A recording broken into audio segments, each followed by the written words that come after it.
Remember, the next episode after this is already up live and available to watch now by over 4,500 incredible fans on the world's largest and highest earning anime and manga Patreon in the world. The links are in the pinned comment and description. See you there.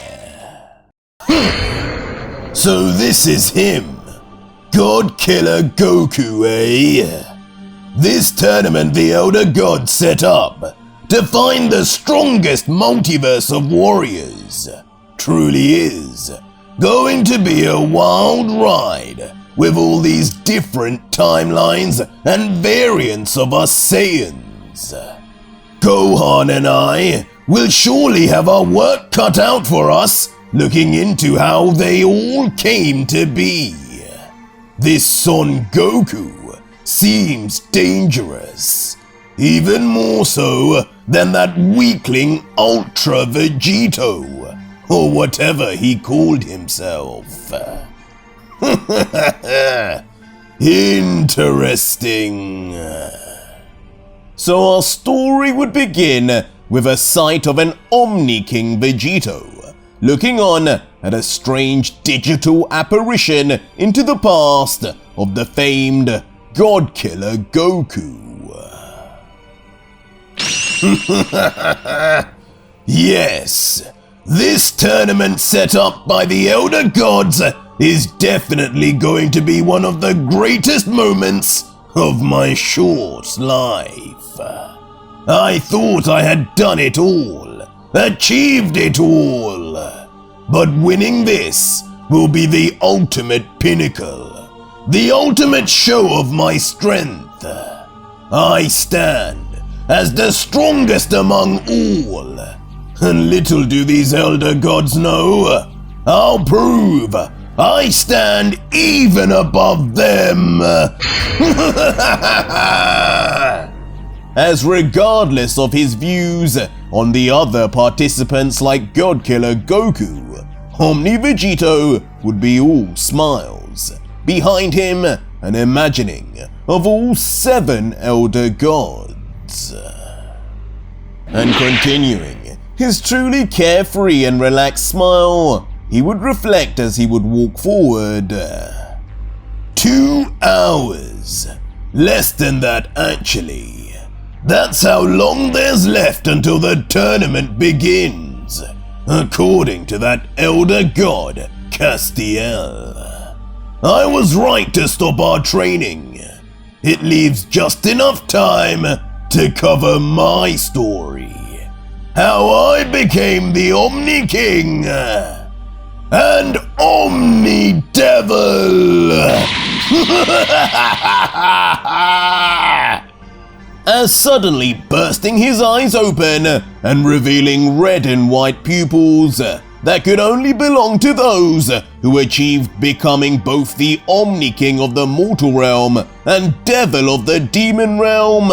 The story of Omni Devil Vegito, the same man who made Ultra Vegito seem like child's play, was about to be recounted by the legend himself. So I guess it all begins back on planet Vegeta, to be honest. The same way a lot of the Saiyan stories begin. But when Vegeta was born, it was no ordinary moment.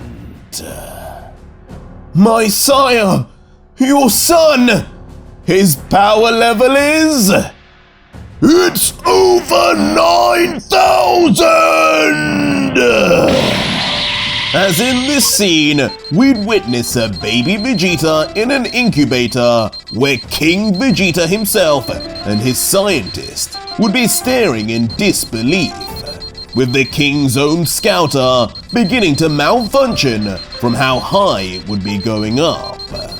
But things would not end there, as only 4 years later... Sire! It happened again! And it's with a low-class warrior! You cannot be serious!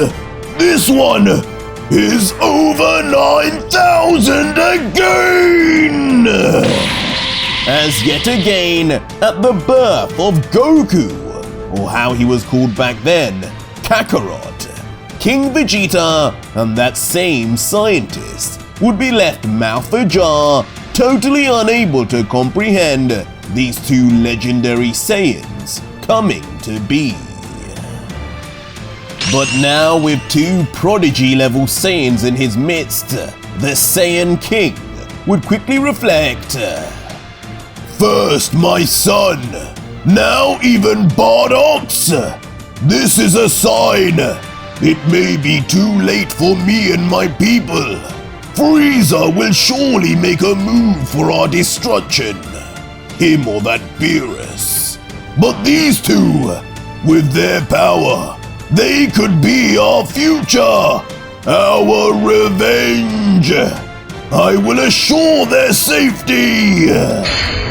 With that said, the king would quickly in person place the baby Goku and 4-year-old Vegeta within space pods, with the young prince questioning, "Father, what's happening?" While the king would only respond, "I'm sending you on holiday, my son. A planet called Earth. This boy here, his name is Kakarot. Treat him as your own blood brother. One day, we will reunite when you are stronger." But as King Vegeta would walk forward behind, a crying in vain Gene would be screaming as Bardock would hold her back. "No! My baby! You can't do this!" "Keep it together, woman. That's the king you're talking to. Kakarot will be fine. He's being sent to one of the weakest planets in the solar system. He's even got the prince with him. He's even stronger than me." And so, the two brothers would grow up in each other's care, at least for their early years. Playing, training, eating, and more in the wild. The two would grow close, but at some point, boys being boys, they would separate onto their own paths. Vegeta learning in the ways of the Saiyans, while Kakarot would find humanity. Living with a man named Son Gohan, training with Master Roshi, finding his friends and family, and undergoing the name change to Son Goku. It's been a while, Vegeta! Let me show you how strong you could have been! Oh really, Kakarot? I think you've really forgotten your Saiyan roots. But don't worry, I'll be sure to remind you, clown! As eventually, when they would reunite for a friendly spar, both would already be Super Saiyans, and with that change alone, would be on a level of power that simply triumphed over any timeline variant you could think of. But that didn't stop the rest of the story going on the way it should have been, as a lone Saiyan space pod would still fly through space straight for Earth. Crash landing, and of course, out of it would come out Kakarot's real brother, Raditz, who would say, "Kakarot should be around here somewhere. He was the jewel of our Saiyan race. With him, we can finally take down Frieza!"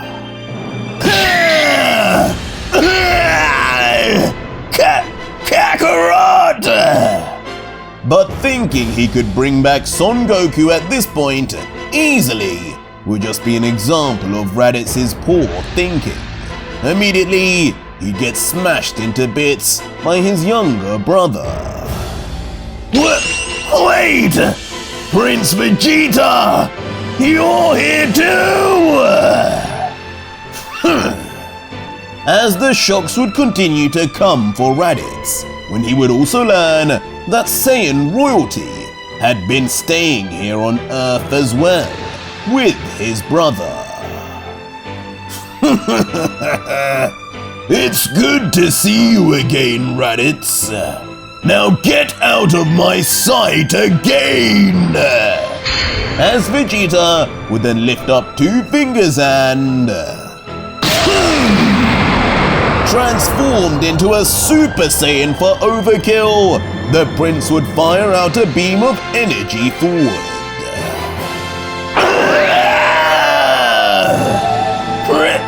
Prince Vegeta! Why?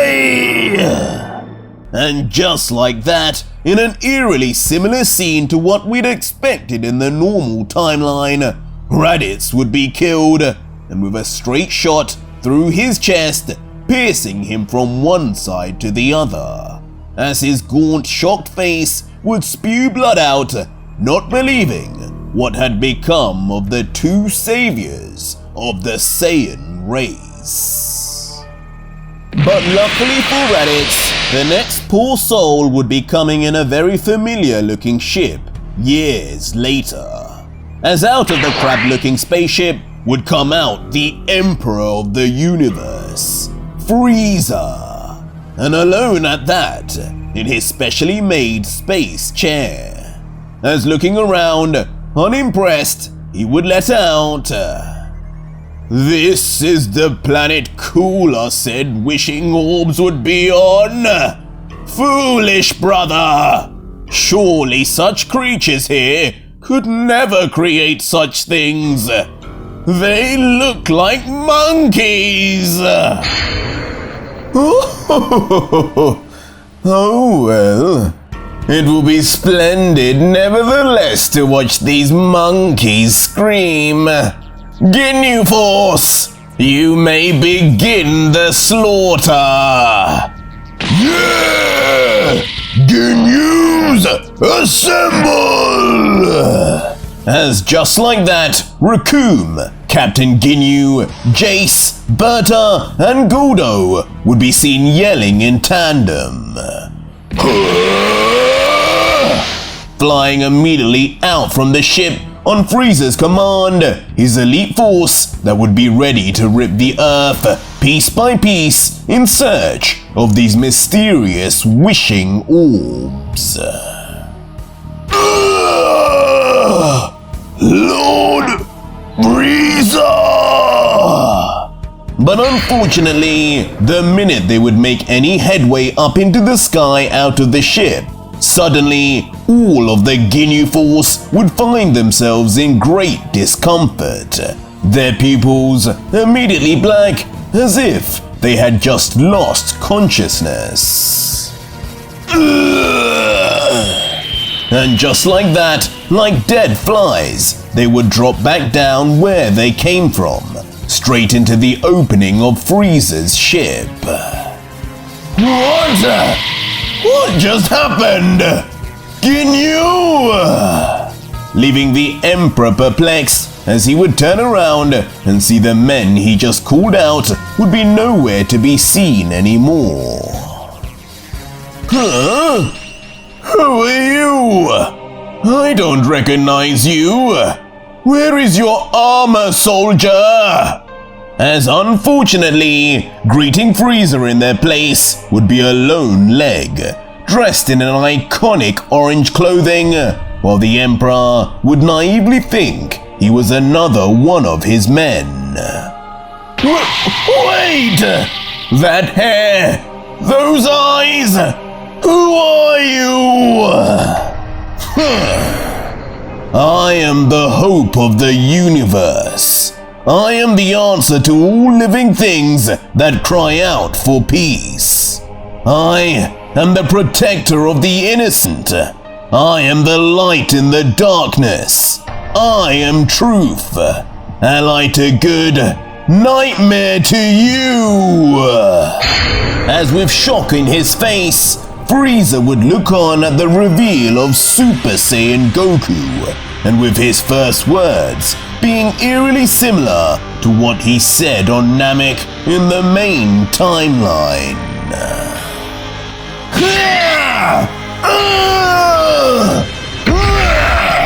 Frieza!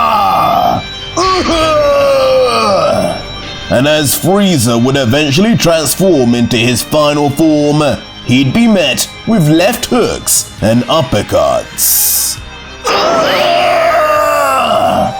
Even getting his arm clean sliced off by a Destructo Disc, but this time one thrown by Goku and not himself.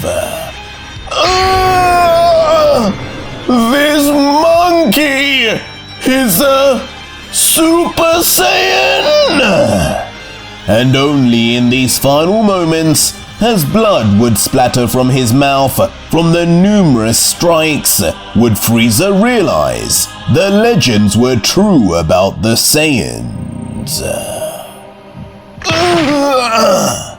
Eventually, just left fallen to his knees, blood still gushing out of his severed arm, and in front of his ship as if ready to escape. Wait!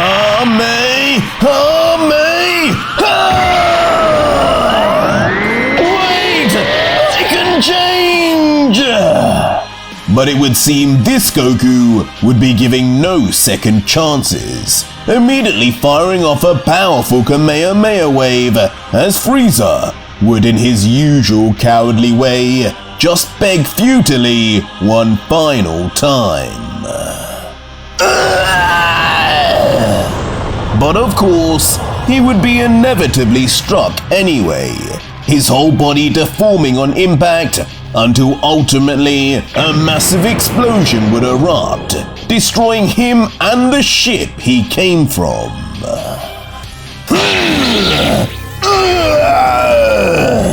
And the same would happen with Cell, meeting his end by Vegeta's hand, or should I say foot to begin with. Die, you insect! Blasting him to smithereens. Vegeta! How could you be this strong? Dr. Gero would never be this wrong! Fool! That old man can keep watch as much as he wants, but no data can keep up with the likes of a true Saiyan! And as this beatdown would go on at the Cell Games, all the rest of the Z-Fighters would watch on. Of course, one of them being Goku, who would watch on with a smile and his hands on his hips saying, "Show off! Leave some for me, Vegeta! No fair you won the rock, paper, scissors and got to fight first. I really wanted to try out my new form. At least leave a little bit of Cell left for Gohan to fight. I'll heal him up when you're done." Dad! As immediately the nervous teenager would look on at his father, as if he could expect him to do something crazy, like give Cell a senzu bean or something. Sorry, Kakarot and Kakarot's brat. I don't leave crumbs behind. This toaster dies here and now.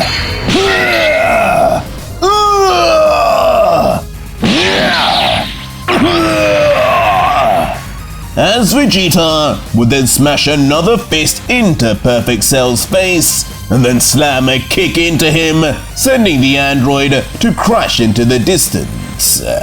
Eventually though, he would stumble up, but Vegeta, mysteriously, would remain standing at a distance with his aura fluxing.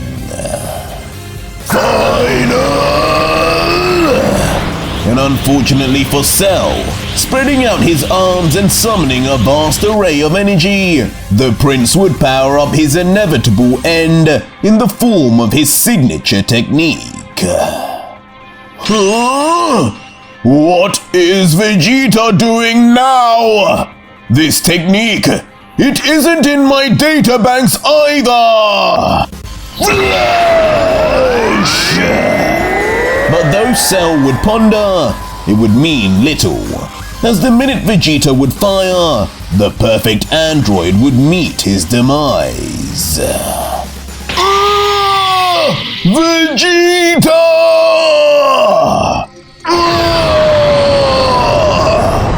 As just like that, Cell would be blasted off the surface of the Earth and into the abyss of space. Every single cell of his eradicated on the spot.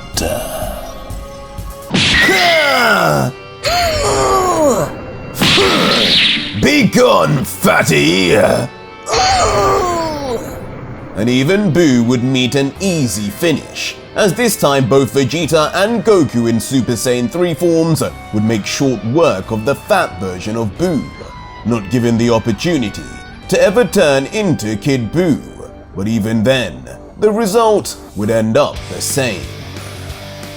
As with the two Saiyans this strong double teaming, Boo would absolutely be brutalized, beaten to a pulp and kicked into the distance, where for some reason, a primitive Goku would even bite onto the unconscious creature, with Vegeta looking down saying, Kakarot, what the hell are you doing? Are you a dog or what? As Goku replies, wait, he kind of looks like candy floss. I had to try. Animal. But with Majin Buu now thrown onto the ground, Vegeta would fly off into the distance. This should be fine, right, Vegeta? As Goku would instant transmission to the other side. Kame! Garlic! Say wait! But unfortunately for Majin Buu, this positioning of the two Saiyans would be no coincidence, as immediately both blonde warriors would pull back their arms, yelling out and...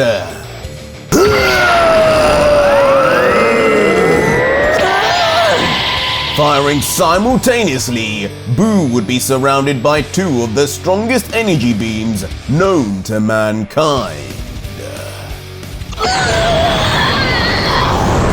And of course, with power of this level far beyond a spirit bomb, Buu would be annihilated, every particle eviscerated, as the explosion would be seen on Earth, even from space. Well, Whis, this is where those two Saiyans reside, isn't it? Why, yes, my lord. Son Goku and Prince Vegeta. If the Oracle Fish was telling the truth, these two will be just who you were looking for.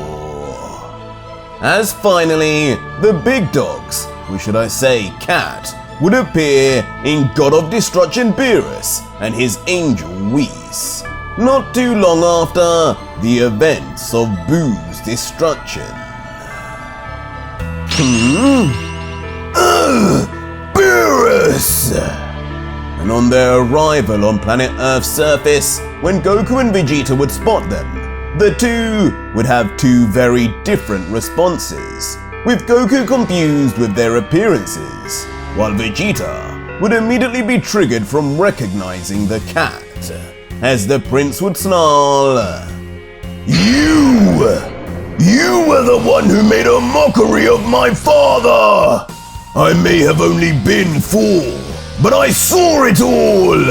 If you think the same will happen with me, then you're sadly mistaken, feline! Huh? Vegeta? You know this guy? While Goku would just look to Vegeta with surprise that he would even care who this cat creature was at all. Continuing, what's up with his clothes? He seems kinda strong. Is he? strong? He's the strongest Kakarot, a god of destruction, feared all over the universe. I don't think there's a being alive who could match him. Whoa! What? Get me in there! I need to fight this guy! As instantly, even in this timeline, Goku's buzz for fighting would not wane even a bit. Yes, I'm strong alright, but you can relax. I come in peace. I come on the premonition of the Oracle Fish.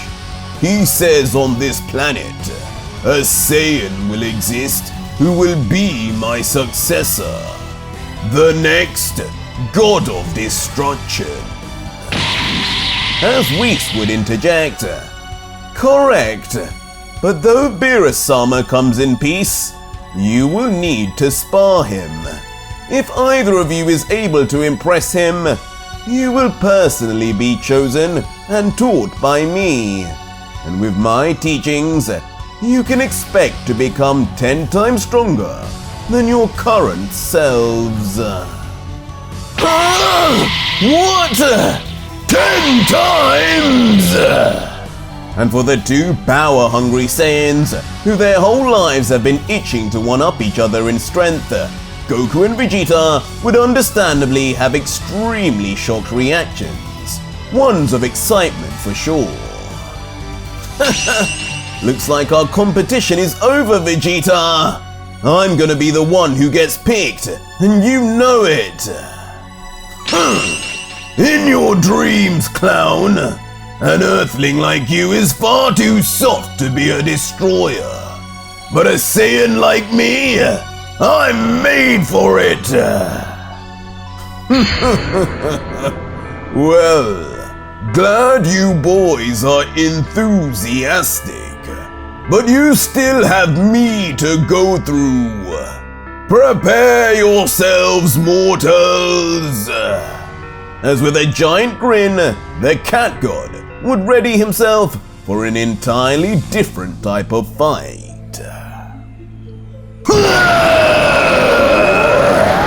As just like that, both Goku and Vegeta would transform into their Super Saiyan 3 forms once again. Slightly more powerful than before, and an awe-inspiring sight nonetheless in front of the destroyer.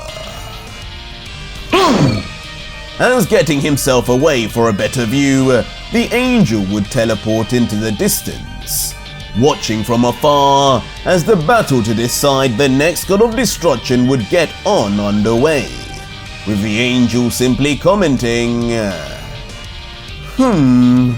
I hope Beerus-sama can hold back. We wouldn't want to accidentally kill one of these poor boys.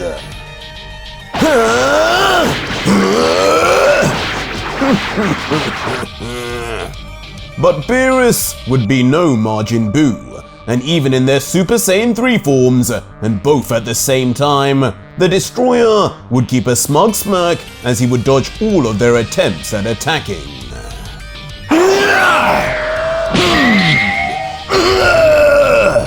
Missing kicks too, as Beerus would duck and land strikes on the other. Come on!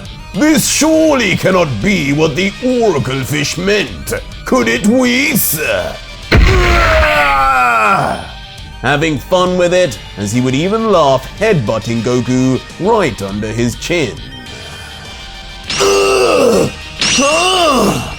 With the Saiyan Prince soon finding a purple tail wrapped around his neck tightly, while Goku would have a hand grip right onto his ankle. Kakarot! Vegeta! How strong is this guy? As only then it would hit Goku and Vegeta just how much of a gap in strength there was between them and Beerus, even with their significantly stronger power levels than any that came before.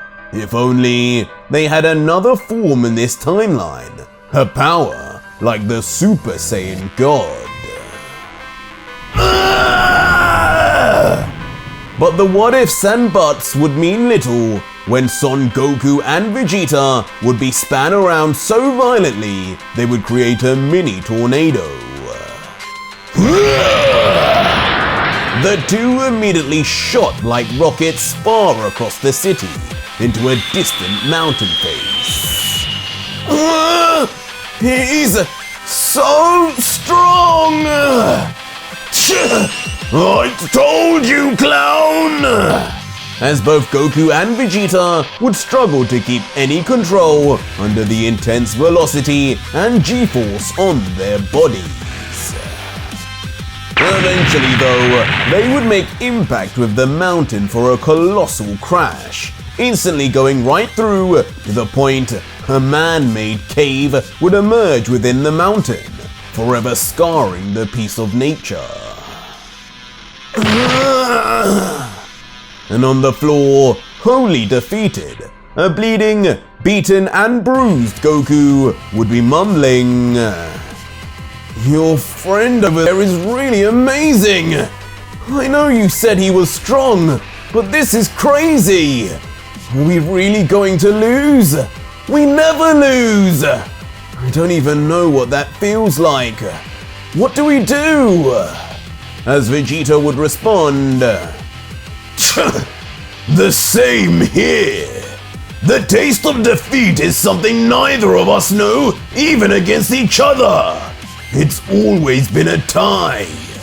My father sent us here because we were the chosen Saiyans with the greatest potentials. God or not, there is something more in us. Dig deep, Kakarot. We will find the power to win this."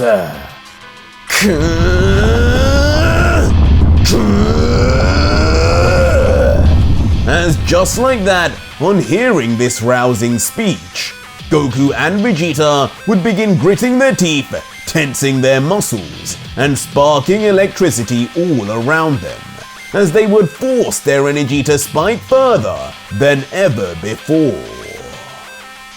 But already outside the newly formed cave, Beerus would appear, and with a cold drink in hand somehow, sipping away, he would comment, "Well, that fish was out of its mind after all. We'll need to put him on the grill when we get back, Whis. These two Saiyans are nowhere near the level needed to succeed me." But unfortunately for Beerus, almost the second he would count our two heroes out, with a straw still in his mouth, he would sense a disturbance near him. As suddenly, the entire giant mountain in front would explode right in his face, and out of it, two figures would emerge, hidden with black silhouettes, but strangely now, both sporting tails. As unbelievably, out of the clutches of defeat, this timeline's Goku and Vegeta would disbelieve any kind of defeat so badly that they would both, simultaneously, like true brothers, ascend at the same time to a mysterious red-haired Super Saiyan 4 form, straight out of Daima. What?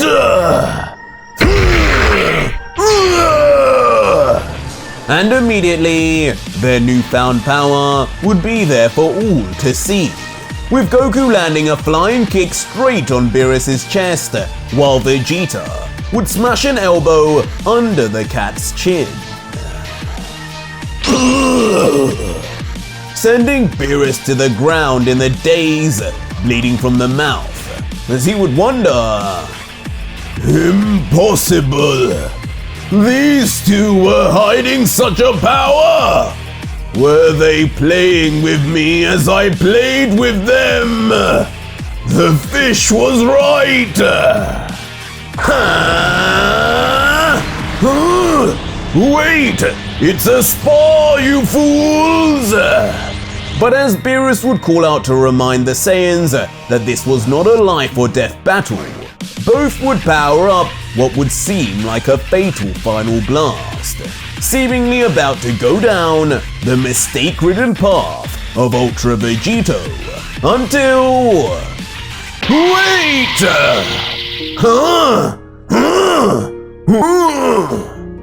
It would seem in an eerily similar way to some other timelines, Whis would interject, stopping the Saiyans immediately from proceeding any further. But with a big smile, the angel would then reveal, no more sparring is needed. I am happy to confirm the next successor to the throne of God of Destruction will be the both of you. Huh? What? As instantly, both Goku and Vegeta, with bemused faces, would be left positively speechless.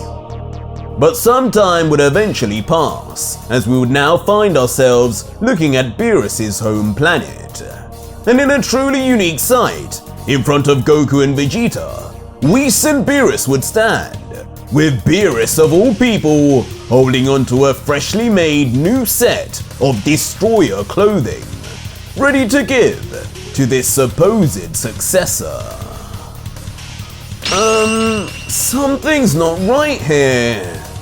But it would be Goku with his arms folded who would notice first.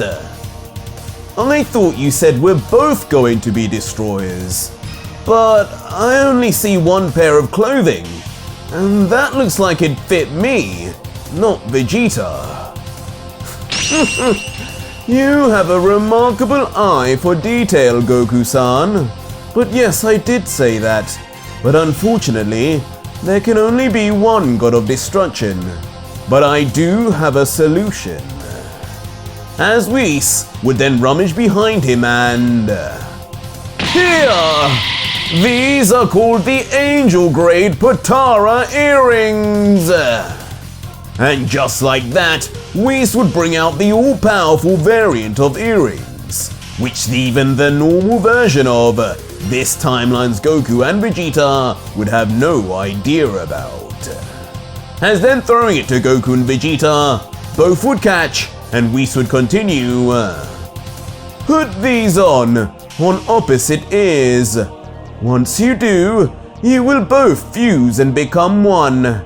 Everything you learn as you become a destroyer will be imparted to both of you.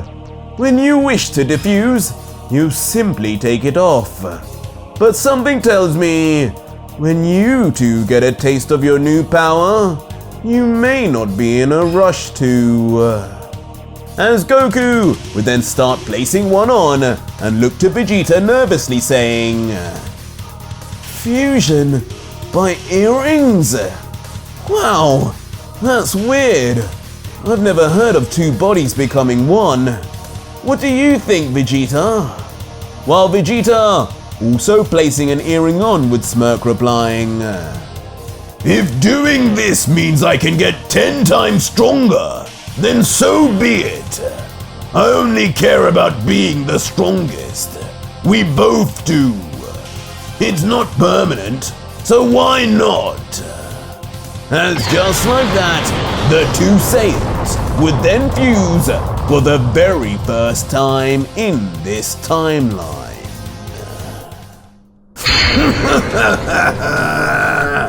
What? How did you get the clothes already?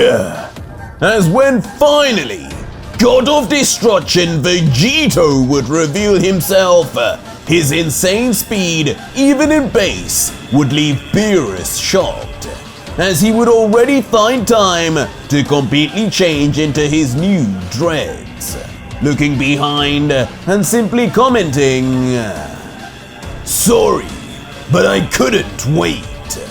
These feel great. Glad to take over now, old timer. And that's how I became me. as the scene would quickly shift back to the red and white-eyed Omni Vegito, as he would have the final say, letting out, "But this is just the beginning. Now to tell the tale of how I went on to rule over all gods and all demons. The first Saiyan in history to become both the Omni King and Devil at the same time. Stay tuned, because this is going to be one hell of a ride." But that was it for today's video, guys. And if you made it this far, leave me a hashtag GOD in the comments down below and let me know, what will Vegito's story entail next? Or just find out what happens right now on my Patreon, where you can see the full next video, fully voice acted, soundtracked and edited for you to enjoy, with over 4,500 plus other fans, as well as getting access to 250 plus other fan mangas too. It's the deal of the century.